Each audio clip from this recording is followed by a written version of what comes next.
মধ্যপ্রাচ্যে যুদ্ধের ডামাডোল। ইরান কেন হঠাৎ ক্ষেপণাস্ত্র ও ড্রোন নামাচ্ছে রাস্তায়? মধ্যপ্রাচ্যে আবার যুদ্ধের গন্ধ। যুক্তরাষ্ট্রের যুদ্ধজাহাজ ইরানের দিকে এগোচ্ছে, আর ঠিক সেই সময়ই ইরান শুরু করেছে রাতের অন্ধকারে ক্ষেপণাস্ত্র, ড্রোন ও লঞ্চার সরানোর কাজ। এই দৃশ্য শুধু ইরানের ভেতরে নয়, সারা বিশ্বেই আতঙ্ক ছড়িয়েছে। প্রশ্ন একটাই, ইরান কি যুদ্ধের জন্য প্রস্তুত হচ্ছে, নাকি এটি কেবল ভয় দেখানোর কৌশল? রাতের অন্ধকারে সামরিক বহর কি দেখা গেছে? ইসলামিক রিভলিউশনারি গার্ড IRGC ঘনিষ্ঠ সংবাদ মাধ্যম সাপার নিউজ এজেন্সি কিছু ছবি প্রকাশ করেছে। ছবিতে দেখা যাচ্ছে লম্বা সামরিক ট্রাকের কনভয়, ট্রেলারে করে নেওয়া হচ্ছে ভারী ক্ষেপণাস্ত্র, সঙ্গে আছে ড্রোন ও ড্রোন লঞ্চ সিস্টেম। সবকিছুই চলছে রাতের অন্ধকারে। এই ছবিগুলো প্রকাশ করা হয়েছে IRGC এর অফিসিয়াল টেলিগ্রাম চ্যানেলে। কোথায় কবে তোলা তা নিশ্চিত নয়, কিন্তু বিশ্লেষকদের মতে এই অনিশ্চয়তাই আসলে বার্তা। আমরা প্রস্তুত, কিন্তু সব জানাবো না। কেন এখন এসব ছবি প্রকাশ? সময়টা খুব গুরুত্বপূর্ণ। তেহরানে বড় আকারের সরকার বিরোধী বিক্ষোভ, কঠোর দমন অভিযান, যুক্তরাষ্ট্র ও ইরানের মধ্যে প্রকাশ্য হুমকি পাল্টা হুমকি, মার্কিন নৌবহর ইরানের দিকে অগ্রসর। বিশ্লেষকদের মতে এই ছবিগুলো ইচ্ছাকৃতভাবে এখন ছাড়া হয়েছে। উদ্দেশ্য তিনটি হতে পারে: ১. যুক্তরাষ্ট্র ও ইসরায়েলকে সতর্ক করা, ২. দেশের ভেতরে শক্ত বার্তা দেয়া, ৩. মনস্তাত্ত্বিক যুদ্ধ চালানো। পেন্টাগনের নিউক্লিয়ার রেড অ্যালার্ট কেন? এই উত্তেজনার মধ্যেই যুক্তরাষ্ট্রের প্রতিরক্ষা দপ্তর পেন্টাগন তাদের 2026 সালের প্রতিরক্ষা কৌশল প্রকাশ করেছে।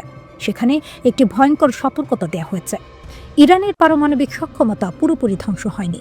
এটি খুব গুরুত্বপূর্ণ, কারণ 2025 সালে ট্রাম্প দাবি করেছিলেন ইরানের পারমাণবিক কর্মসূচি পুরোপুরি শেষ, কিন্তু পেন্টাগন বলছে ইরান গোপনে আবার সক্ষমতা গড়ে তুলতে পারে। 99টি ভূমিকম্প কাকতালীয় না সন্দেহজনক? এইসব ঘটনার মাঝেই জানুয়ারিতে ইরানে ঘটে যায় এক অদ্ভুত ঘটনা। 6 দিনে 99টি ভূমিকম্প। সবচেয়ে আলোচিত জায়গায় ইস্পাহান, কারণ এখানেই রয়েছে ইরানের গুরুত্বপূর্ণ পারমাণবিক স্থাপনা। 2025 সালে এই ইস্পাহানেই যুক্তরাষ্ট্রের B-2 বোমারু বিমান হামলা চালিয়েছিল। এখন প্রশ্ন উঠছে, এগুলো কি স্বাভাবিক ভূমিকম্প, নাকি গোপন পারমাণবিক কার্যকলাপের ইঙ্গিত? এখনও কোনো প্রমাণ নেই, তবে সন্দেহ তৈরি হয়েছে। যুক্তরাষ্ট্র কি করছে? ডোনাল্ড ট্রাম্প নিজেই বলেছেন, আমাদের অনেক জাহাজ সেদিকে যাচ্ছে, বিশাল এক বহর। হয়তো ব্যবহার করতে হবে না, কিন্তু আমরা নজর রাখছি। ইরানের ড্রোন প্রদর্শন, বার্তা স্পষ্ট। 22 জানুয়ারি ইরান পালন করেছে ডে অফ দ্য গার্ডিয়ান। এই দিন লাইভ টিভিতে চালু করা হয় শাহেদ ড্রোনের ইঞ্জিন, দেখানো হয় বিভিন্ন মডেলের ড্রোন, ধর্মীয় অনুষ্ঠান আর সামরিক শক্তি। একসঙ্গে এই ড্রোনগুলো আগে ইসরায়েলের বিরুদ্ধে ব্যবহৃত হয়েছে। তাহলে কি যুদ্ধ আসন্ন? এই মুহূর্তে যুক্তরাষ্ট্র শক্তি দেখাচ্ছে, ইরান শক্তি দেখাচ্ছে, দুই পক্ষই বলছে আমরা ভয় পাই না। মধ্যপ্রাচ্যে মার্কিন নৌবহর, ইরানের বিরুদ্ধে আবার কি যুদ্ধের প্রস্তুতি? মধ্যপ্রাচ্যে আবার উত্তেজনার পারদ চলছে, আর এই উত্তেজনার কেন্দ্রে রয়েছে যুক্তরাষ্ট্র ও ইরান। মার্কিন প্রেসিডেন্ট ডোনাল্ড ট্রাম্প নিজেই ঘোষণা করেছেন মার্কিন নৌবাহিনীর একটি বিশাল আর্মাডা পারস্য উপসাগরের দিকে এগোচ্ছে। এই ঘোষণার পরেই প্রশ্ন উঠছে, যুক্তরাষ্ট্র কি আবার ইরানে হামলার প্রস্তুতি নিচ্ছে, নাকি এটা শুধুই শক্তি প্রদর্শন? যুক্তরাষ্ট্র কি কি সামরিক শক্তি পাঠাচ্ছে? মার্কিন কর্মকর্তাদের মতে যুক্তরাষ্ট্র এখন মধ্যপ্রাচ্যে পাঠাচ্ছে একটি এয়ারক্রাফট ক্যারিয়ার স্ট্রাইক গ্রুপ, আধুনিক যুদ্ধ জাহাজ, ক্ষেপণাস্ত্র প্রতিরক্ষা ব্যবস্থা। এই বহরের নেতৃত্বে রয়েছে USS Abraham Lincoln aircraft carrier. এই জাহাজটি মূলত দক্ষিণ চীন সাগরের দিকে যাচ্ছিল, কিন্তু হঠাৎ করেই দিক বদলে মধ্যপ্রাচ্যের দিকে পাঠানো হয়। এই ক্যারিয়ার গ্রুপে আছে আর্লিজ বার্ক ক্লাস ডেস্ট্রয়ার, যেগুলোতে রয়েছে টমাহক ক্রুইজ মিসাইল, যা ইরানের ভেতরে অনেক গভীর লক্ষ্যবস্তুতে আঘাত হানতে সক্ষম। এছাড়া এসব জাহাজে রয়েছে এইজিস কমব্যাট সিস্টেম, যা ব্যালিস্টিক ও ক্রুজ মিসাইল প্রতিরোধে ব্যবহৃত হয়। ট্রাম্প কি বলছেন? ট্রাম্প সরাসরি বলেছেন, আমরা ইরানের দিকে নজর রাখছি, অনেক জাহাজ সেই দিকে যাচ্ছে, হয়তো ব্যবহার করতে হবে না, কিন্তু প্রস্তুত থাকা জরুরি। অর্থাৎ বার্তা পরিষ্কার, যুদ্ধ না হলেও যুদ্ধের প্রস্তুতি পুরোপুরি। তবে লক্ষ্য করার বিষয়, কিছুদিন আগেই ট্রাম্প ইরানের সরকার বিরোধী বিক্ষোভকারীদের সমর্থন দিয়ে বলেছিলেন সাহায্য আসছে, কিন্তু বিক্ষোভ দমনের পর ট্রাম্প আবার সামরিক ভাষা কিছুটা কমিয়ে আনেন। 2025 সালের জুন মাসে যুক্তরাষ্ট্র ঠিক এভাবেই মধ্যপ্রাচ্যে সামরিক শক্তি বাড়িয়েছিল। তারপরই ইসরায়েল ইরান 12 দিনের যুদ্ধ, যুক্তরাষ্ট্র B-2 কম্বার ব্যবহার করে এবং সাবমেরিন থেকে 30টি টমাহক মিসাইল ছুড়ে। ইরানের 3টি পারমাণবিক স্থাপনায় হামলা চালায়। এই কারণেই এবারকার নৌবহর অনেকের কাছে ডেজাভু মনে হচ্ছে। মধ্যপ্রাচ্যে যুক্তরাষ্ট্রের সামরিক উপস্থিতি কত বড়? অনেকে ভাবেন যুক্তরাষ্ট্র এখন নতুন করে সেনা পাঠাচ্ছে, কিন্তু বাস্তবতা হলো মধ্যপ্রাচ্যে আগে থেকেই 40 থেকে 50 হাজার মার্কিন সেনা আছে, অন্তত 19টি সামরিক স্থাপনা, এর মধ্যে 8টি স্থায়ী ঘাঁটি। যেসব দেশে মার্কিন ঘাঁটি রয়েছে: বাহরাইন, কাতার, কুয়েত, সৌদি আরব, সংযুক্ত আরব আমিরাত, ইরাক, জর্ডান, মিশর। ইরান বহুদিন ধরেই বলে আসছে, যুদ্ধ শুরু হলে এসব ঘাঁটি হবে প্রথম লক্ষ্য। ইরানের প্রতিক্রিয়া কি? ইরান কোনো রাগঢাক না করে হুঁশিয়ারি দিয়েছে। ইরানি সামরিক সমন্বয়ক আলী আবদুল্লাহি আলিয়াবাদী বলেছেন, ইরানে হামলা হলে অঞ্চলের সব মার্কিন ঘাঁটি বৈধ লক্ষ্যবস্ত হবে। রিভলিউশনারি গার্ডের প্রধান জেনারেল পাকুর বলেছেন, আমরা আগের যে কোনো সময়ের চেয়ে বেশি প্রস্তুত। ট্রিগারে আঙুল। পররাষ্ট্রমন্ত্রী আব্বাস আরাকচি স্পষ্ট ভাষায় বলেন, হামলা হলে আমাদের সবকিছু দিয়ে পাল্টে আঘাত করব। বিমান চলাচলে প্রভাব পড়েছে। পুরোপুরি বন্ধ না হলেও এয়ার ফ্রান্স, KLM, লাক্সেয়ার সহ একাধিক ইউরোপীয় এয়ারলাইন সাময়িকভাবে দুবাই ও তেল আবিবের ফ্লাইট বাতিল বা পিছিয়েছে। কারণ একটাই, আকাশপথে নিরাপত্তা ঝুঁকি। নতুন নিষেধাজ্ঞাও এসেছে। হ্যাঁ, যুক্তরাষ্ট্র সম্প্রতি 9টি জাহাজ ও তাদের মালিকদের উপর নিষেধাজ্ঞা দিয়েছে। অভিযোগ, এই জাহাজগুলো গোপনে ইরানের তেল বিক্রি করছিল। তাহলে কি যুদ্ধ আসন্ন? এখন পর্যন্ত কোনো সরাসরি হামলার ঘোষণা নেই।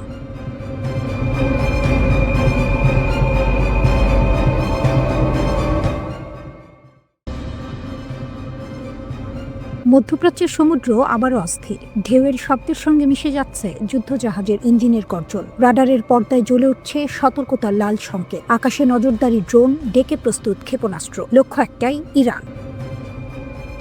এই উত্তেজনার মাঝেই যুক্তরাষ্ট্র ইরানের দিকে পাঠিয়েছে বিশাল নৌবহর, যার নেতৃত্বে রয়েছে বিমানবাহী রণতরী USS আব্রাহাম লিঙ্কন। যুক্তরাষ্ট্র মধ্যপ্রাচ্যের জলসীমায় তাদের সামরিক উপস্থিতি বাড়িয়েছে। একাধিক গাইডেড মিসাইলবাহী যুদ্ধজাহাজ, যুদ্ধ বিমান বহনকারী রণতরী এবং উন্নত আকাশ প্রতিরক্ষা ব্যবস্থা নিয়ে নৌবহর এগোচ্ছে। বার্তা সংস্থা রয়টার্স জানিয়েছে, এই বহর আগামী কয়েকদিনের মধ্যেই ইরানের উপকূলের কাছাকাছি অবস্থান নিতে পারে। এটা কি যুদ্ধের ঘোষণা? খোদ মার্কিন প্রেসিডেন্ট ডোনাল্ড ট্রাম্প বলছেন না। সুইজারল্যান্ডের দাভোসে ওয়ার্ল্ড ইকোনমিক ফোরামের সম্মেলন শেষে ওয়াশিংটনে ফেরার পথে সাংবাদিকদের তিনি জানান, এই মোতায়েন যুদ্ধের ঘোষণা নয়, বরং সতর্ক নজরদারি। তবে তিনি এটাও স্পষ্ট করেন, ইরানকে খুব কাছ থেকে পর্যবেক্ষণ করা হচ্ছে, আর প্রয়োজন হলে এই বহর ব্যবহার করতে যুক্তরাষ্ট্র প্রস্তুত। তাহলে এত প্রস্তুতি কেন? মার্কিন প্রশাসনের আশঙ্কা, মধ্যপ্রাচ্যে থাকা মার্কিন ঘাঁটিগুলোর দিকে ইরান পাল্টা ক্ষেপণাস্ত্র হামলা চালাতে পারে। সেই আশঙ্কা থেকেই নৌবহরে যুক্ত করা হয়েছে উন্নত এয়ার ডিফেন্স সিস্টেম। ইরানের বার্তা কি? তেহরানও স্পষ্ট। ইরানের ইসলামী বিপ্লবী গার্ড বাহিনী IRGC এর প্রধান commander major general Mohammad Pakpour কড়া ভাষায় সতর্ক করেছেন যুক্তরাষ্ট্র ও ইসরায়েলকে। তার বক্তব্য, ভুল হিসাব করলে তার জবাব হবে আরও বেদনাদায়ক, আরও অনুশোচনাময়। তিনি জোর দিয়ে বলেন, চাপের কাছে নত হয় না ইরানের যোদ্ধারা, ইতিহাসই তার সাক্ষী।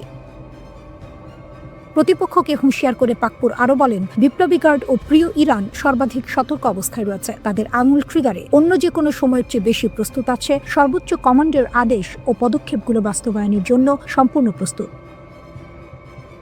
তেহরানের দাবি, আগের চেয়ে এখন ইরানের প্রতিরক্ষা শক্তি আরও সংগঠিত, আরও শক্তিশালী। আকাশে নজরদারি, ডেকে প্রস্তুত ক্ষেপণাস্ত্র, ভূগর্ভস্থ অবকাঠামো, সব মিলিয়ে তারা যে কোনো পরিস্থিতির জন্য প্রস্তুত।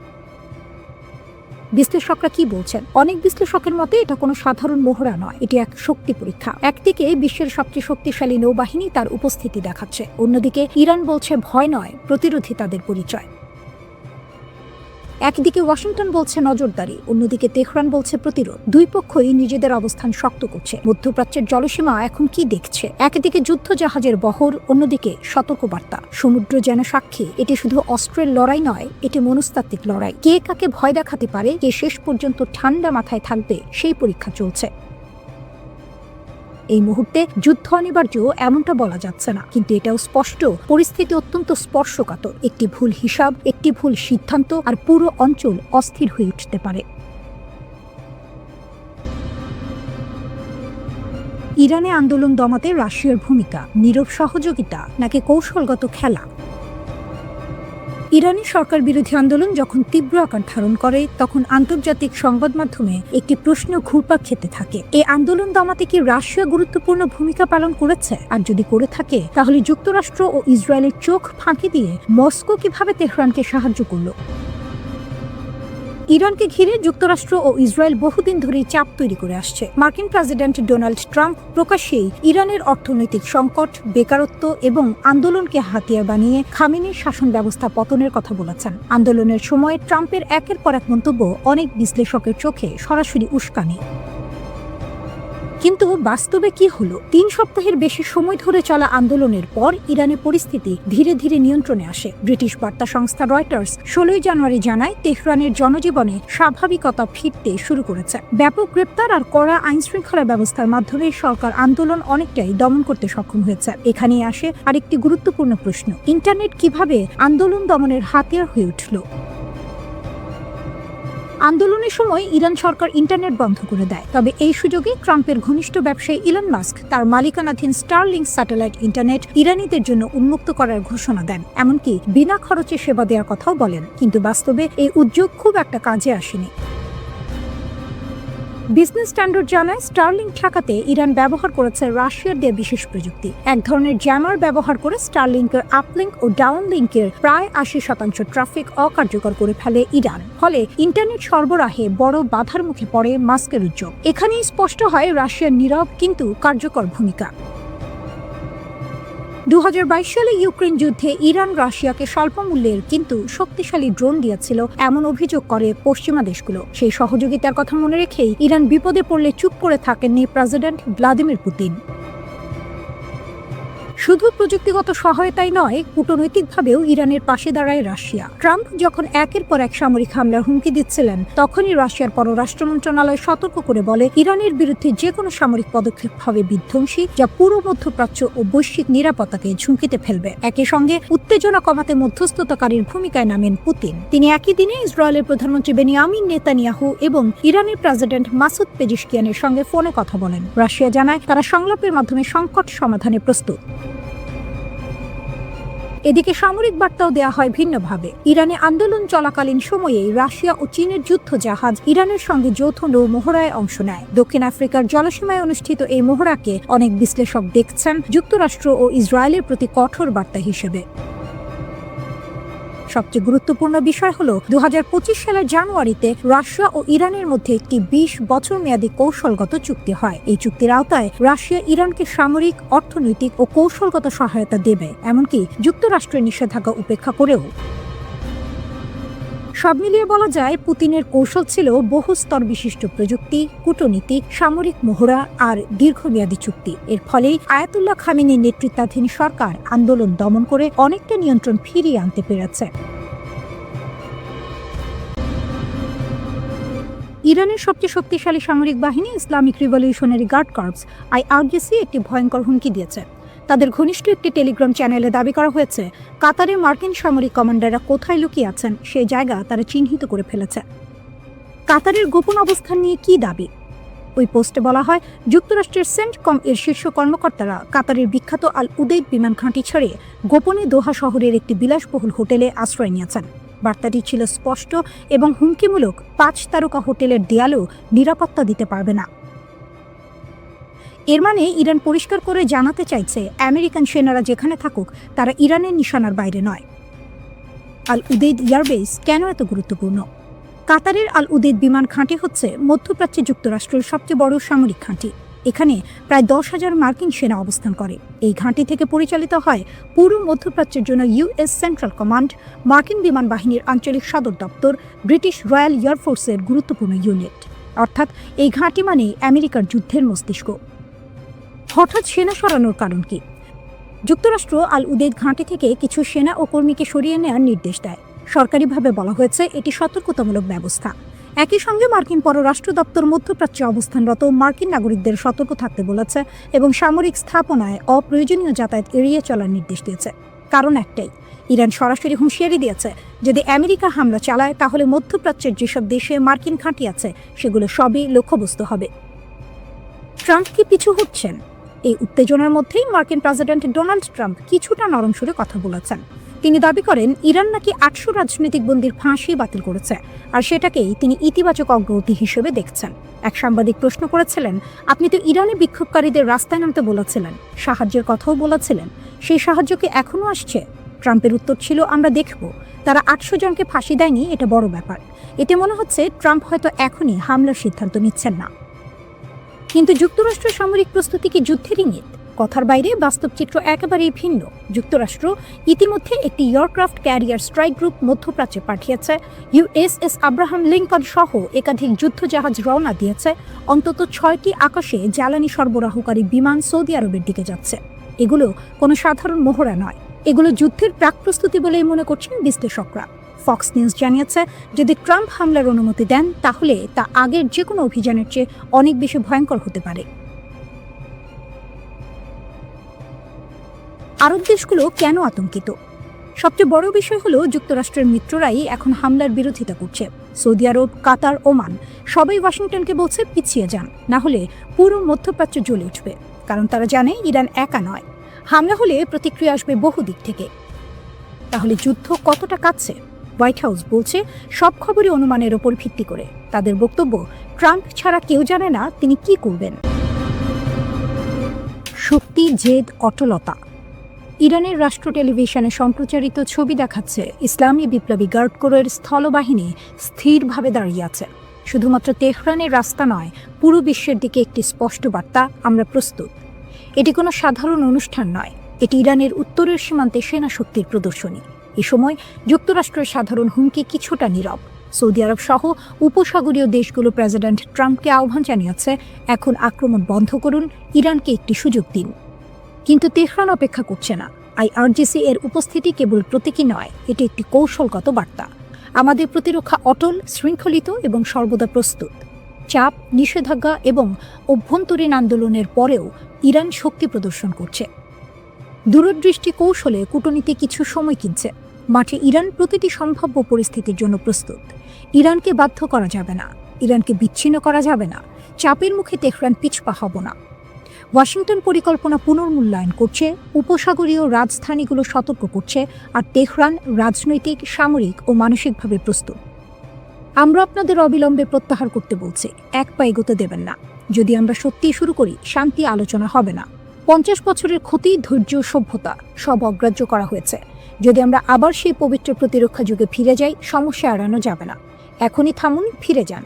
ইরান একটি বিচক্ষণ ও মহৎ জাতি, যুদ্ধ চাই না, কিন্তু প্রয়োজন হলে আমরা কাজ শেষ করব। সৌদি আরব, সংযুক্ত আরব আমিরাত, বাহরাইন, কাতার, তুরস্ক, ইরাকের সঙ্গে সম্পর্ক রাখব, কিন্তু এ অঞ্চলে কোনো মার্কিন ঘাঁটি নিরাপদ থাকবে না। ট্রাম্প যত এগোবেন, পরিস্থিতি তত খারাপ হবে। এই সময় যুক্তরাষ্ট্র মধ্যপ্রাচ্যে বিমান বাহিনী পাঠাচ্ছে। ট্রাম্পের আক্রমণ ঘড়ির কাঁটায়। ইউএসএস আব্রাহাম লিঙ্কন এগোচ্ছে। মধ্যপ্রাচ্যে এক নতুন ভূমিকম্প আসতে চলেছে।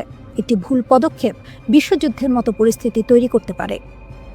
যুক্তরাষ্ট্রের সামরিক শক্তি প্রদর্শিত হচ্ছে। কমপক্ষে একটি এয়ারক্রাফট ক্যারিয়ার স্ট্রাইক গ্রুপ উপসাগরে পাঠানো হয়েছে। প্রতিবাদ ভেঙে পড়া তেহরানকে লক্ষ্য করে হামলা পরিকল্পিত। 6টি স্ট্র্যাটো ট্যাঙ্কার সৌদি আরবের দিকে যাচ্ছিল। একই সময়ে কাতারের আল উদেদ বিমান ঘাঁটি থেকে কিছু মার্কিন কর্মী সরানো হচ্ছে। এটি ছিল গত বছরের প্রতিশোধের মতোই সম্ভাব্য লক্ষ্য। ইরান বারবার সতর্ক করেছে যে কোনো মার্কিন হস্তক্ষেপ উপসাগরের ঘাঁটিতে হামলা করবে। এক ভুল হিসাব পুরো অঞ্চলকে যুদ্ধের দিকে ঠেলে দিতে পারে। প্রেস সেক্রেটারি কারেন লেভিট বললেন, ট্রাম্প পরিস্থিতি ঘনিষ্ঠভাবে পর্যবেক্ষণ করছেন। 800 জনের জীবন বাঁচানো হয়েছে। তিনি সব বিকল্প উন্মুক্ত রেখেছেন। ট্রাম্পও নিজেই জানিয়েছেন, নিষ্পত্তি নিশ্চিত নয়, পরিস্থিতি চলমান, আমরা দেখব। পাশাপাশি সৌদি আরব, কাতার এবং ওমান যুক্তরাষ্ট্রকে সতর্ক করছে, আক্রমণ পুরো অঞ্চলকে অস্থির করতে পারে। আল উদেদ ঘাঁটির সতর্কতা স্তর কমেছে। বিমান এবং কর্মীরা ধীরে ধীরে ফিরে আসছে। এই আন্দোলন ইরানের নেতৃত্বের জন্য সবচেয়ে বড় চ্যালেঞ্জ। অর্থনৈতিক অসন্তোষ থেকে শুরু হওয়া প্রতিবাদ দেশের সর্বত্র ছড়িয়ে পড়ে। ইরান বলছে, বাইরে থেকে প্রভাবিত করা হয়েছে ট্রাম্পকে যুদ্ধের ফাঁদে ফেলার জন্য। সিনেটর লিন্ডসে গ্রাহাম বলছেন, ট্রাম্প এখনও শক্তিশালী পদক্ষেপের জন্য প্রস্তুত।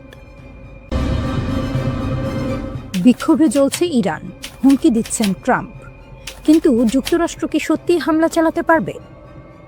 ভেনেজুয়েলার প্রেসিডেন্ট নিকোলাস মাদুরোর পতনের পর যুক্তরাষ্ট্রের প্রেসিডেন্ট ডোনাল্ড ট্রাম্প এবার দৃষ্টি ঘুরিয়েছেন ইরানের দিকে। 13 জানুয়ারি ট্রাম্প স্পষ্ট ভাষায় হুঁশিয়ারি দেন, ইরান যদি বিক্ষোভকারীদের হত্যা বন্ধ না করে তবে বড় মূল্য দিতে হবে।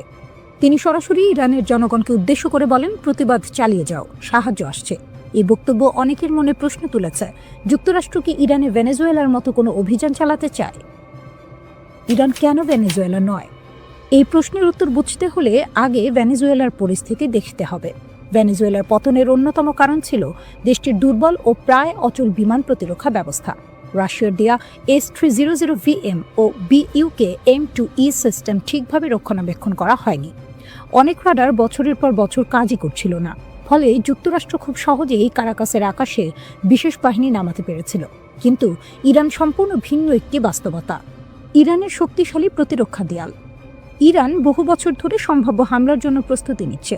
আজ ইরানের কাছে রয়েছে রাশিয়ার S-300 ও আধুনিক S-400, চীনের HQ-9B দীর্ঘপাল্লার ক্ষেপণাস্ত্র, নিজস্ব তৈরি বাভার 373 এয়ার ডিফেন্স সিস্টেম। ইরানি সংসদ সদস্য আবুল ফজল জোরাভান্দ জানিয়েছেন, রাশিয়ার MiG-29 ইতিমধ্যে এসেছে, Su-35 আসছে পথে। চীন ও রাশিয়া বিপুল সংখ্যক এয়ার ডিফেন্স সিস্টেম সরবরাহ করছে। HQ-9B ক্ষেপণাস্ত্র রেঞ্জ প্রায় 300 কিলোমিটার। বাভার 373 এর রেঞ্জও 300 কিলোমিটারের বেশি বলে দাবি করা হয়। 2025 সালের যুদ্ধে ইসরায়েলের হামলার পর ইরান এই প্রতিরক্ষা আরও শক্ত করেছে। ক্ষেপণাস্ত্র শক্তি ইরানের সবচেয়ে বড় হাতিয়ার। ইরানের কাছে প্রায় 2000 ব্যালিস্টিক ক্ষেপণাস্ত্র রয়েছে বলে ধারণা করা হয়। অনেক ক্ষেপণাস্ত্র ঘাঁটি পাহাড়ের গভীরে লুকানো, যেগুলো ধ্বংস করা প্রায় অসম্ভব। ইরানের রিভলিউশনারি গার্ড বলছে তারা এখন যে কোনো যুদ্ধের জন্য সর্বোচ্চ প্রস্তুত। যুক্তরাষ্ট্রের সীমাবদ্ধতা 2025 সালের মতো পরিস্থিতি এখন নেই। এই মুহূর্তে উপসাগরে কোনো মার্কিন এয়ারক্রাফট ক্যারিয়ার নেই। USS গার্ল্যান্ড R-4 পাঠানো হয়েছে ক্যারিবিয়ানে।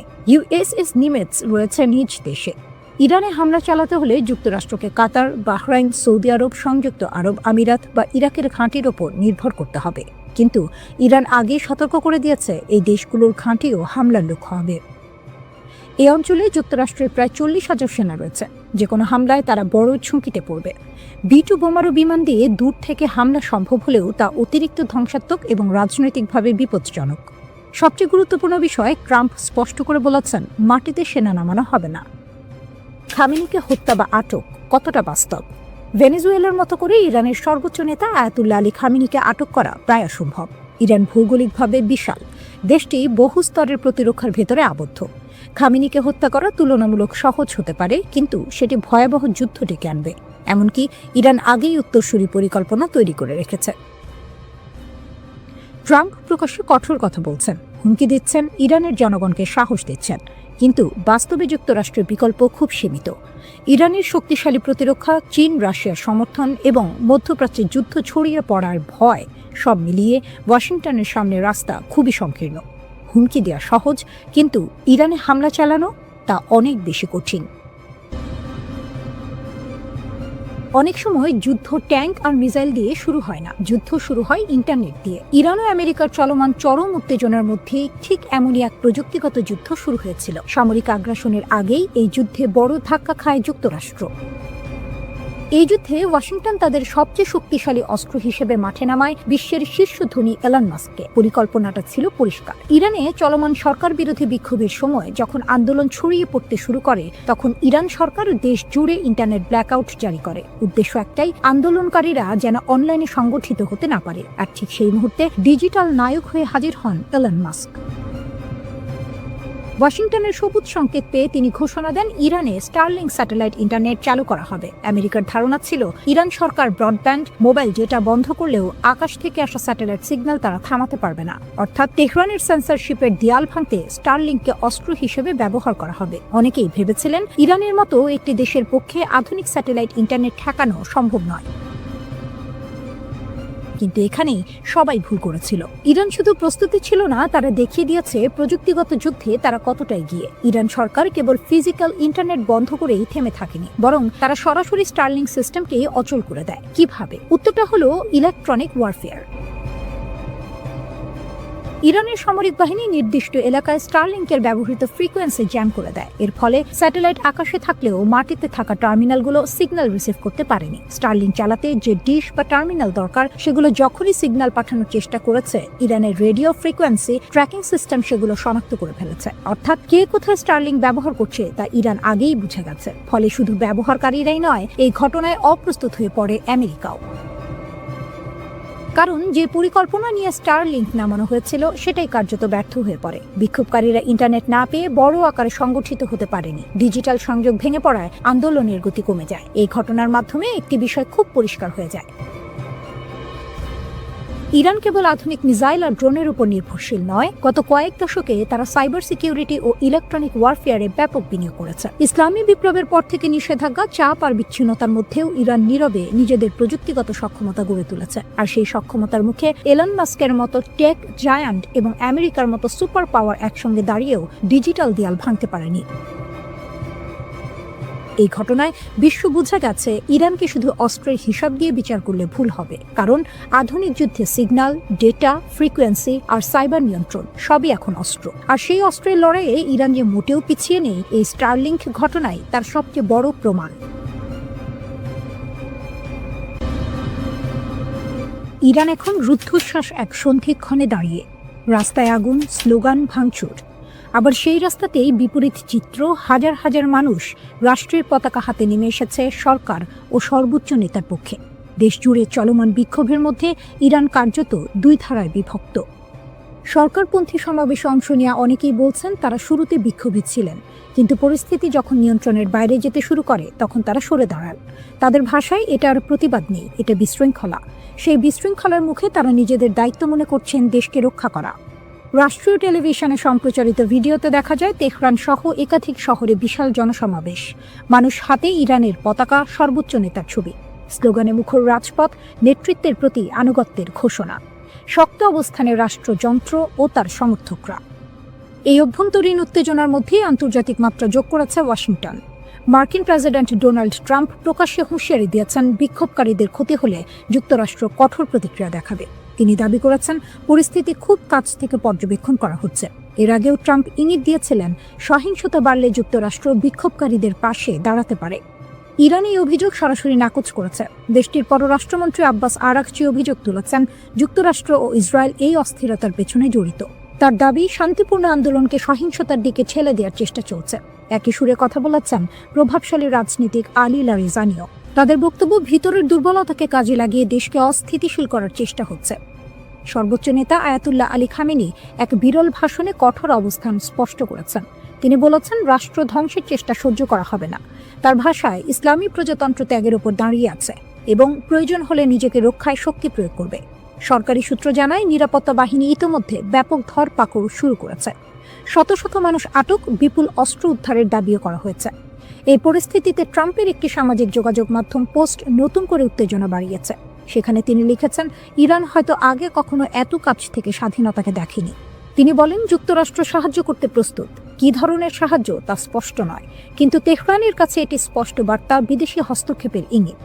বিক্ষোভ যখন টানা দ্বিতীয় সপ্তাহে, তখন সর্বোচ্চ নেতা সরাসরি ট্রাম্পকে আক্রমণ করেছেন। তিনি তাকে অহংকারী আখ্যা দিয়ে বলেছেন তার হাতে ইরানিদের রক্ত লেগে আছে। তিনি সতর্ক করেন, ইতিহাস বলে ক্ষমতার শীর্ষেই অনেক শাসকের পতন ঘটে। ইরানের রাষ্ট্রীয় গণমাধ্যমে দাবি করা হচ্ছে বিদেশি শক্তির মদদে পরিকল্পিত অস্থিরতা তৈরি করা হয়েছে। তাসনিম নিউজ জানিয়েছে 200 জনের বেশি সন্ত্রাসী সংগঠক আটক হয়েছে। গ্রেনেড থেকে শুরু করে আগ্নেয়াস্ত্র, বড় ধরনের অস্ত্র ভাণ্ডার উদ্ধারের কথাও বলা হয়েছে। এর ফলে বিক্ষোভের তীব্রতা কমেছে। আইআরজিসিকে সর্বোচ্চ সতর্কতায় রাখা হয়েছে। সাধারণ সেনাবাহিনীর বদলে এই বাহিনীর ওপরই ভরসা করছেন সর্বোচ্চ নেতা, কারণ তাদের আনুগত্য প্রশ্নাতীত। একই সঙ্গে সক্রিয় করা হয়েছে ভূগর্ভস্থ ক্ষেপণাস্ত্র ঘাঁটি। বার্তা স্পষ্ট, ইরান প্রস্তুত দুই দিকেই। ভিতরের একদিকেই সর্বনাশ। ইরান যেভাবে ইসরায়েলিদের জালে ফাঁসালো, একটা বেনামি মেসেজ, একটা টেলিগ্রাম লিঙ্ক আর লোভনীয় অর্থের হাতছানি, এভাবেই ইরান ইসরায়েলের মাটিতে তাদের গুপ্তচর বৃত্তির জাল বিছিয়েছিল। আপাত দৃষ্টিতে নিরীহ ছোট ছোট কাজ দিয়ে শুরু, যা শেষ পর্যন্ত ইসরায়েলের জন্য বিশাল এক মাথা ব্যথার কারণ হয়ে দাঁড়িয়েছিল। কিন্তু আসল চমকটা লুকিয়ে ছিল অন্য কোথাও। 2024 সালের এপ্রিলে ইসরায়েলে ইরানের প্রথম ক্ষেপণাস্ত্র হামলার পর 30 জনেরও বেশি ইসরায়েলিকে ইরানি গোয়েন্দা সংস্থার সাথে কাজ করার অভিযোগে অভিযুক্ত করা হয়। এদের বেশিরভাগেরই গল্পটা প্রায় একই রকম। অজানা নম্বর থেকে আসা একটা মেসেজ, যেখানে সামান্য তথ্যের জন্য বা ছোটখাটো কাজের জন্য মোটা অঙ্কের টাকার প্রস্তাব। প্রথম দিকে কাজগুলো ছিল সহজ, যেমন কোনো পার্কের নির্দিষ্ট স্থানে কালো ব্যাগ পুঁতে রাখা হয়েছে কিনা তা পরীক্ষা করা। এর জন্য মিলত প্রায় 1000 মার্কিন ডলার। এরপর যখন লোভের পাল্লা ভারী হতে শুরু করলো, তখন এলো আরও বিপজ্জনক কাজের প্রস্তাব। আদালতের নথি থেকে জানা যায়, গত 1 বছর ধরে ইরানের এই গুপ্তচর বৃত্তির চেষ্টা খুব একটা ফলপ্রসূ হয়নি। তারা ইসরায়েলের উচ্চপদস্থ কর্মকর্তাদের হত্যা করার যে আকাঙ্ক্ষা করেছিল তা পূরণ করতে পারেনি। তবে তাদের কৌশল ছিল মারাত্মক কার্যকর।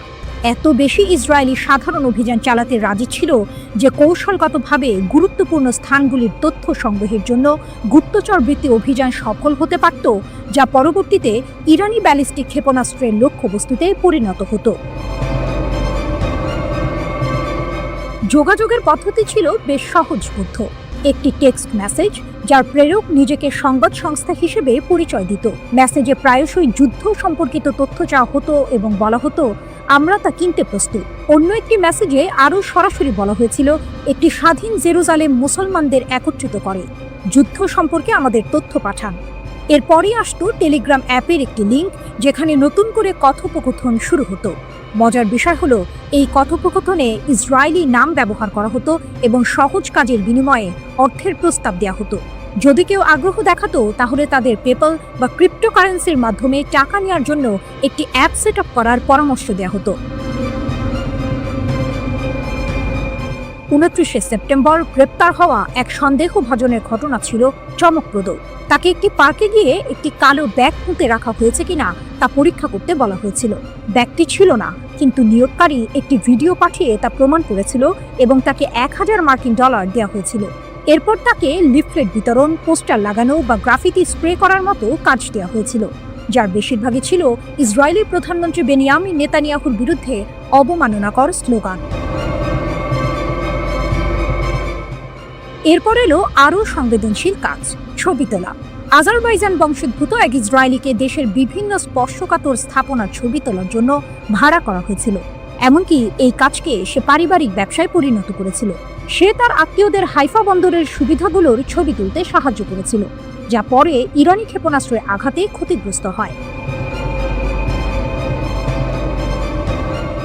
72 বছর বয়সী মরতে চাই মতি মামান এর ঘটনাটি ছিল আরও নাটকীয়। তার অর্থের প্রয়োজন ছিল এবং তুরস্কের 2 ব্যবসায়ী ভাইয়ের মাধ্যমে তার পরিচয় হয় এডি নামের এক ইরানি ব্যবসায়ীর সাথে। এডি শুকনো ফল এবং মশলা আমদানি করত। মামানকে সাইপ্রাস হয়ে সামান্দাগে উড়ে যেতে বলা হয়। এরপর তাকে তুরস্কের ইউকসেকোভা শহরে নিয়ে যাওয়া হয়, যেখানে সে একটি হোটেলে ছিল। এডি মামানকে জানায় যে ইসরায়েলিদের ইরানে পাচার করার একটি উপায় আছে। মামান রাজি হয় এবং একটি ট্রাকে লুকিয়ে ইরানে প্রবেশ করে। সেখানে এডি এবং একজন দ্বিতীয় ইরানি কর্মকর্তা মামানের সাথে একটি বিলাসবহুল হোটেলে দেখা করে এবং 3টি কাজের জন্য তাকে $1000 প্রস্তাব দেয়। ইসরায়েলের নির্দিষ্ট স্থানে টাকা বা বন্দুক রেখে আসা, জনাকীর্ণ স্থানের ছবি তোলা এবং অন্যান্য এজেন্টদের হুমকি দেয়া, যারা শত্রুতাপূর্ণ মিশন পরিচালনার জন্য ইরান থেকে তহবিল পেয়েছিল, কিন্তু আসলে তাদের মিশন সম্পাদন করেনি।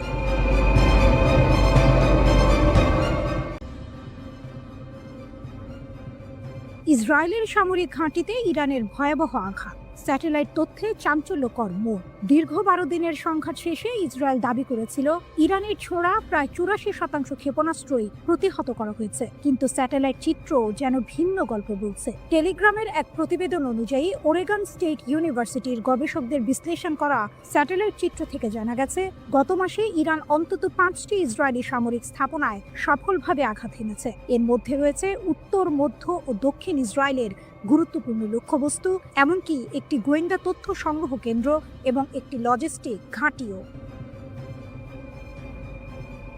রাডার স্যাটেলাইট ডেটা, লুকানো সত্যের উন্মোচন। এক চাঞ্চল্যকর তথ্য উঠে এসেছে রাডার স্যাটেলাইট ডেটার ভিত্তিতে। এই ডেটা ক্ষেপণাস্ত্র হামলার সাথে সামঞ্জস্যপূর্ণ বিস্ফোরণের ক্ষয়ক্ষতি স্পষ্টভাবে চিহ্নিত করেছে। ইসরায়েলি সামরিক বাহিনী কঠোর সেন্সরশিপ আইনের কারণে এই হামলার তথ্য আগে প্রকাশ করেনি। এমনকি যোগাযোগ করা হলে ইসরায়েলি সেনাবাহিনী এই বিষয়ে কোনো মন্তব্য করতে অস্বীকৃতি জানিয়েছে। ইসরায়েলি সামরিক সেন্সরশিপ আইন সক্রিয় সংঘাতের সময় সংবেদনশীল নিরাপত্তা তথ্য প্রকাশে কঠোর বিধিনিষেধ আরোপ করে, যা এই গোপনীয়তার মূল কারণ। বিমান প্রতিরক্ষা ব্যবস্থার দুর্বলতা, কৌশলগত বিপর্যয়। টেলিগ্রাফের প্রতিবেদন আরও বলছে, সংঘাতের প্রথম 8 দিনে ইরানের ক্রমবর্ধমান সংখ্যক ক্ষেপণাস্ত্র ইসরায়েলের বহুল আলোচিত বিমান প্রতিরক্ষা ব্যবস্থায় সফলভাবে প্রবেশ করেছে। বিশ্লেষকরা মনে করছেন, সীমিত ইন্টারসেপ্টর ক্ষেপণাস্ত্র সরবরাহ, ইরানের আরও উন্নত প্রযুক্তি অথবা আক্রমণ কৌশলের পরিবর্তনের কারণে এটি ঘটেছে।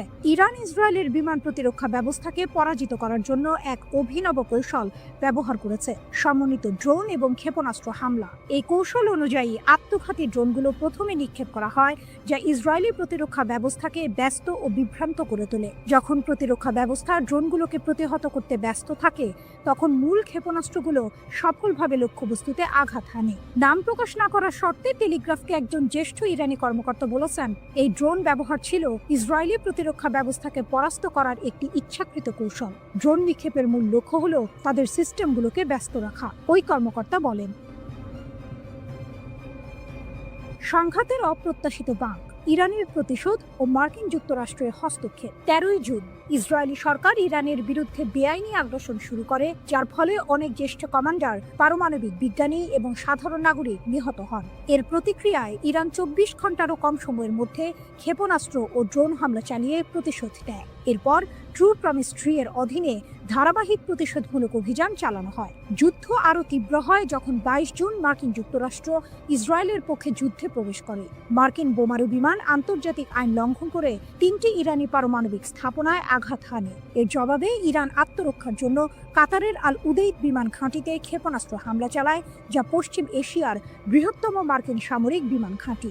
অবশেষে যুদ্ধবিধ্বস্ত ইসরায়েলি সরকার 24 জুন একতরফাভাবে একটি যুদ্ধবিরতি চুক্তি মেনে নিতে বাধ্য হয়।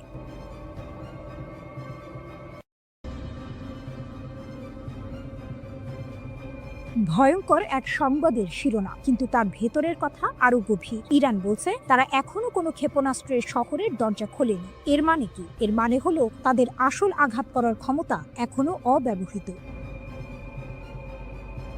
ইরানের নীরব সংকেত যে হামলা এখনো হয়নি। ইরান বরাবরই বলে আসছে তাদের সশস্ত্র বাহিনীর প্রতিটি পদক্ষেপ সুদূর প্রসারী পরিকল্পনার অংশ, তাৎক্ষণিক প্রতিশোধ নয়। যখন ইসরায়েলি দখলদারিত্ব যুদ্ধের শেষ দিনে ইরানের নিরাপত্তা কেন্দ্রগুলোতে হামলা চালায়, তখন বিশ্ব অবাক হয়েছিল ইরানের শান্ত প্রতিক্রিয়ায়। কিন্তু ইরানের এই আপাত নীরবতার পেছনে লুকিয়ে আছে এক গভীর কৌশল। ফজলির কথা স্পষ্ট, পারমাণবিক অস্ত্রের ক্ষেত্রে ইরানের প্রযুক্তিগত জ্ঞান রয়েছে, কিন্তু তাদের আদর্শিক নীতি এর ব্যবহার বা তৈরির বিপক্ষে। এই কথাগুলো আপাত দৃষ্টিতে শান্তি এবং সংযমের বার্তা দিলেও এর ভেতরের টুইস্ট হলো, প্রযুক্তিগত জ্ঞান আছে মানে হলো তারা চাইলে তা করতে সক্ষম। এটি ইসরায়েল এবং পশ্চিমা দেশগুলোর জন্য এক শীতল সতর্কবার্তা। ইউরেনিয়াম সমৃদ্ধকরণ আপোষ নেই। ইরানের উপপররাষ্ট্রমন্ত্রী মাজিদ তখত রাভাঞ্চি জোর দিয়ে বলেছেন, মার্কিন ইসরায়েলি হামলা সত্ত্বেও ইরান তার পারমাণবিক কর্মসূচিতে অটল। তারা জাতীয় চাহিদা অনুযায়ী ইউরেনিয়াম সমৃদ্ধকরণ চালিয়ে যাবে। এর অর্থ আমেরিকা বা ইসরায়েলের কোনো হুমকি ইরানকে তার পথ থেকে সরাতে পারছে না। এটি কেবল একটি বিবৃতি নয়, এটি এক ধরনের চ্যালেঞ্জ। তখত রাভাঞ্চি বলেছেন, ইরান সংলাপের জন্য উন্মুক্ত, কিন্তু এখানেও আছে একটি বড় শর্ত। ভবিষ্যতের আলোচনার জন্য আমেরিকার পক্ষ থেকে বিশ্বাসযোগ্য গ্যারান্টি প্রয়োজন। ইরান চায় আমেরিকা তাদের বোঝাক যে আলোচনার সময় তারা সামরিক শক্তি ব্যবহার করবে না। এটি ইরানের পক্ষ থেকে একটি কড়া বার্তা। যদি আমেরিকা ইরানের বিশ্বাস অর্জন করতে না পারে, তাহলে আলোচনার কোনো সম্ভাবনাই নেই। এই শর্তটি অত্যন্ত গুরুত্বপূর্ণ, কারণ এটি স্পষ্ট করে দিচ্ছে যে ইরান শুধুমাত্র কথার কথা নয়, কাজের প্রমাণ চাইছে। আসল টুইস্ট হলো, ইরান যখন বলছে তারা এখনো কোনো ক্ষেপণাস্ত্র শহরের দরজা খোলেনি, তার মানে হলো তাদের প্রকৃত সামরিক সক্ষমতা এখনো অব্যবহৃত। তারা তাৎক্ষণিক প্রতিক্রিয়া দেখাচ্ছে না, কারণ তাদের পরিকল্পনা দীর্ঘমেয়াদী। তারা হয়তো এমন একদিনের জন্য অপেক্ষা করছে যখন তাদের আঘাত হবে অপ্রতিরোধ্য। পারমাণবিক অস্ত্রের প্রযুক্তিগত জ্ঞান থাকা সত্ত্বেও তা ব্যবহার না করার কথা বলা, কিন্তু ইউরেনিয়াম সমৃদ্ধকরণ চালিয়ে যাওয়া, এই দুয়ের মধ্যে একটি সূক্ষ্ম টানাপোড়েন রয়েছে। ইরান হয়তো বোঝাতে চাইছে যে তাদের ক্ষমতা আছে, কিন্তু তারা তা সংযত রাখছে। এই সংযমই তাদের সবচেয়ে বড় কৌশলগত অস্ত্র। তারা সংলাপের জন্য উন্মুক্ত, কিন্তু শর্ত দিচ্ছে আমেরিকার বিশ্বাসযোগ্যতার উপর। এর মানে ইরান দুর্বল নয়, বরং তারা চাইছে শক্তিশালী অবস্থানের ভিত্তিতে আলোচনা করতে। আগামী দিনে এই পরিস্থিতি কোন দিকে মোড় নেয় তা দেখার জন্য বিশ্ব অধীর আগ্রহে অপেক্ষা করছে। ইরান বলছে ইসরায়েলের সাথে যুদ্ধে ব্যবহৃত ক্ষেপণাস্ত্র শক্তির মাত্র 1/4। ব্রিগেডিয়ার জেনারেল আলী ফজলি দাবি করেছেন, সেজ্জিল ক্ষেপণাস্ত্র ইসরায়েলকে অবাক করে দিয়েছিল। তিনি জানিয়েছেন, ইরান বছরের পর বছর ধরে শত্রুর সাথে যে কোনো সম্ভাব্য সংঘর্ষের জন্য প্রস্তুতি নিচ্ছে।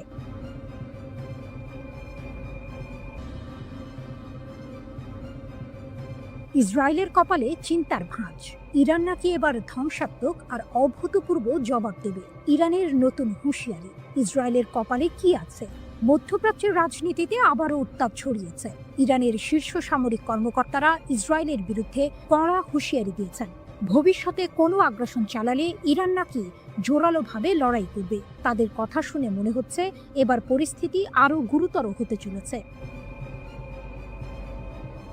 ইরানের শীর্ষ সামরিক কমান্ডার মেজর জেনারেল আমির হাতামি জোর দিয়ে বলেছেন যে ইরানের সেনাবাহিনী যে কোনো আগ্রাসনের বিরুদ্ধে কঠিন লড়াই করবে এবং নিজেদের সার্বভৌমত্ব রক্ষা করবে। তিনি গর্ব করে বলেছেন, ইসরায়েলি আগ্রাসনের বিরুদ্ধে ইরানের বিমান প্রতিরক্ষা সফলভাবে প্রতিরোধ করেছে।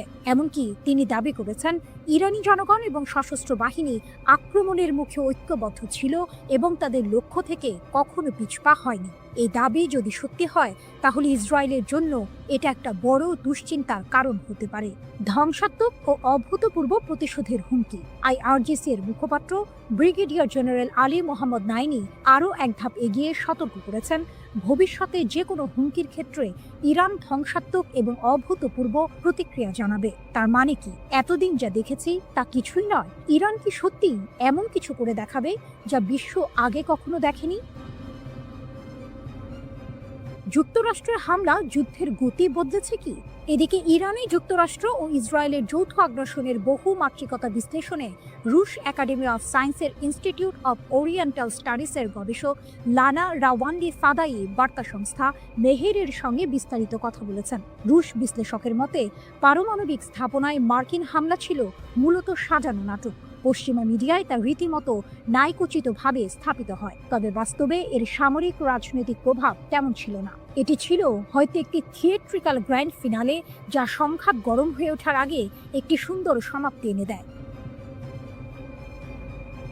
শেষ পর্যন্ত উভয় পক্ষ যুদ্ধবিরতিতে সম্মত হলো কেন? রাওয়ান্দি বলেন, হামলা পাল্টা হামলায় উভয় পক্ষই প্রচণ্ড ক্ষতিগ্রস্ত হচ্ছিল।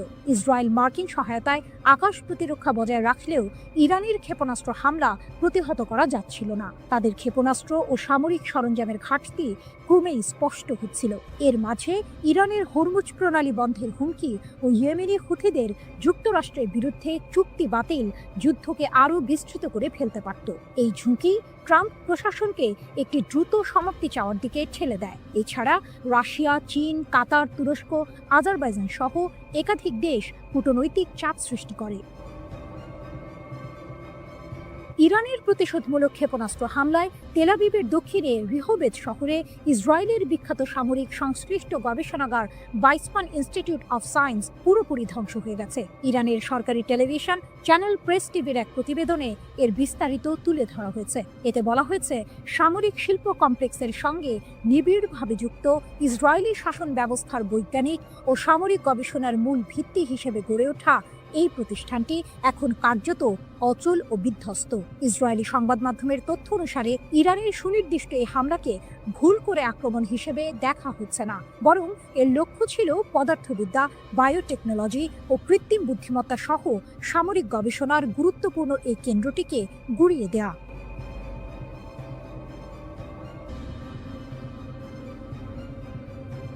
গরম খবর, আবারও উত্তপ্ত মধ্যপ্রাচ্য।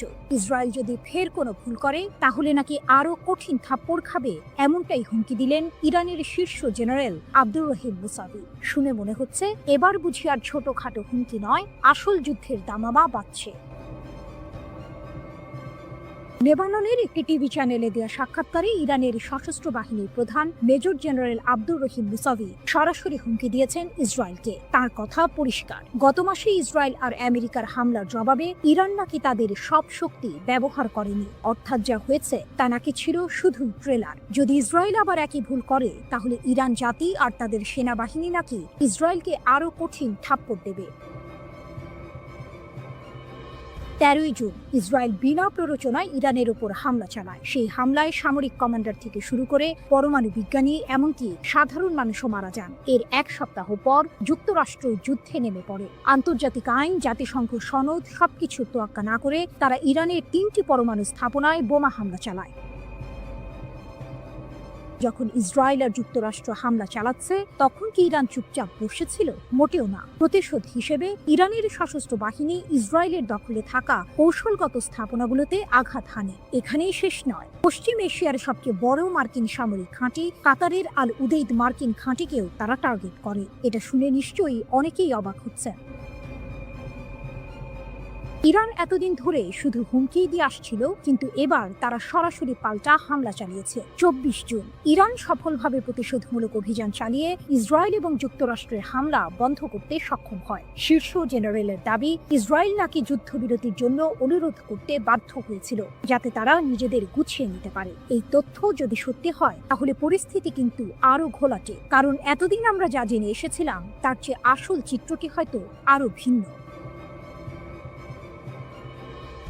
যুক্তরাষ্ট্রের প্রত্যক্ষ সমর্থনেই মূলত ইরানে হামলা চালায় যুদ্ধবাজ ইসরায়েল। তবে পরের দিকে এই আগ্রাসন প্রবল প্রতিরোধের মুখে পড়ে এবং শেষ পর্যন্ত আন্তর্জাতিক কূটনীতির মাধ্যমে একটি যুদ্ধবিরতিতে পৌঁছায়। অপ্রকাশিত ক্ষমতা ও নতুন পর্যায়। মেজর জেনারেল মুসাভি আরও সতর্ক করেছেন, যদি যুদ্ধ দীর্ঘায়িত হয় এবং একটি নতুন পর্যায়ে প্রবেশ করে তাহলে ইসরায়েল নাকি ইরানের এমন ক্ষমতা দেখতে পাবে যা এখনো কাজে লাগানো হয়নি, অর্থাৎ ইরান নাকি তাদের আসল শক্তি এখনো দেখায়নি। তিনি এটাও বলেছেন, বছরের পর বছর ধরে ইসরায়েল আর তাদের সমর্থকরা ইরানের ওপর আঘাত হানার জন্য শক্তি সঞ্চয় করে আসছে। তাদের উদ্দেশ্য হলো পরমাণু ইস্যুকে অজুহাত হিসেবে ব্যবহার করে ইরানকে বিভক্ত করা, কিন্তু ইরান তাদের মৌলিক নীতি থেকে কখনো সরে আসবে না, যার মধ্যে ফিলিস্তিন ও তাদের জনগণের প্রতি সমর্থনও রয়েছে। তাহলে কি ইসরায়েল আর ইরান আবারও একটি বড় যুদ্ধের দিকে এগোচ্ছে?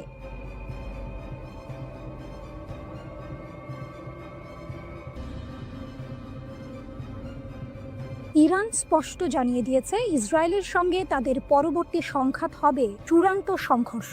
রাশিয়ার সংবাদ মাধ্যম আরটিকে দেয়া এক সাক্ষাৎকারে ইরানের একটি সূত্র এই তথ্য নিশ্চিত করেছে। এই ঘোষণা মধ্যপ্রাচ্যে নতুন করে উত্তেজনার পারদ চড়িয়ে দিয়েছে, কারণ ইরান বিশ্বাস করে তারা এখন ইসরায়েলের দুর্বলতা সম্পর্কে ওয়াকিবহাল এবং তাদের হাতে এমন উন্নত ক্ষেপণাস্ত্র রয়েছে যা ইসরায়েলের আকাশ প্রতিরক্ষা ব্যবস্থাকে সহজেই ভেদ করতে পারে।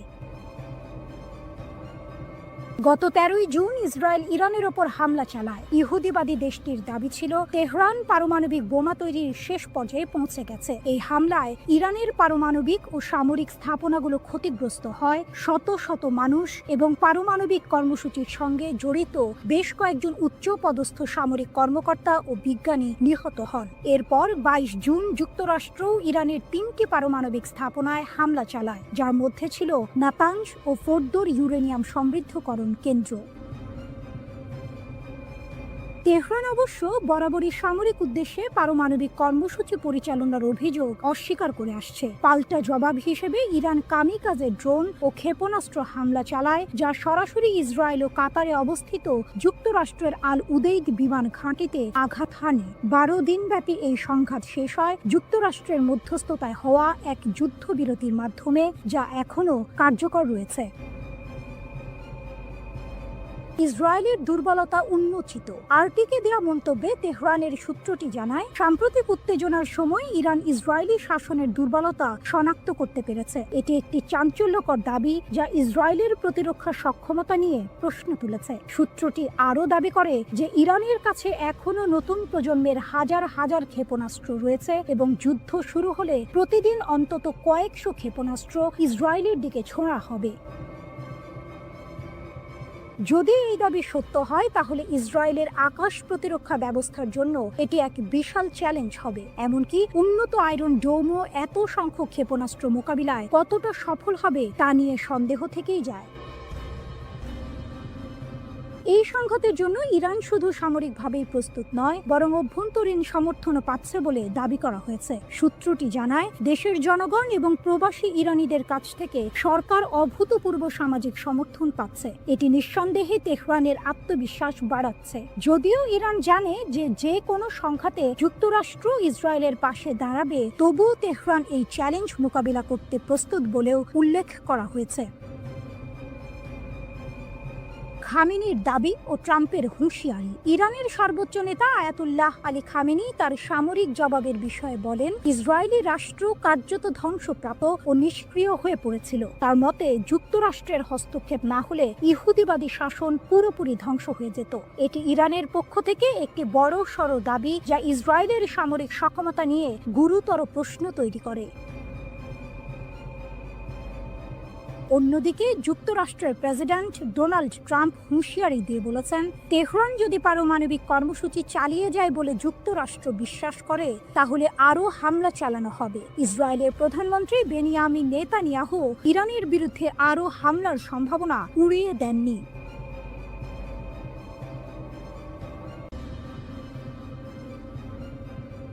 মোসাদ এজেন্টদের জালে ইরান, বিপুল অস্ত্রসহ গ্রেপ্তার 50। মাত্র 2 সপ্তাহে ইরান 50 জন মোসাদ এজেন্টকে গ্রেপ্তার করে বিশ্বকে চমকে দিয়েছে। ইরানের Islamic Revolutionary Guard Corps IRGC দক্ষিণ পূর্বাঞ্চলীয় সিস্তান ও বালুচিস্তান প্রদেশে এই এজেন্টদের আটক করেছে। শুধু তাই নয়, তাদের কাছ থেকে মার্কিন তৈরি অত্যাধুনিক অস্ত্রশস্ত্র ও সামরিক সরঞ্জাম জব্দ করা হয়েছে। IRGC জানিয়েছে, এই এজেন্টরা ইরানের গুরুত্বপূর্ণ অবকাঠামো এবং অর্থনৈতিক কেন্দ্রগুলোতে নাশকতামূলক কর্মকাণ্ড চালানোর পরিকল্পনা করছিল।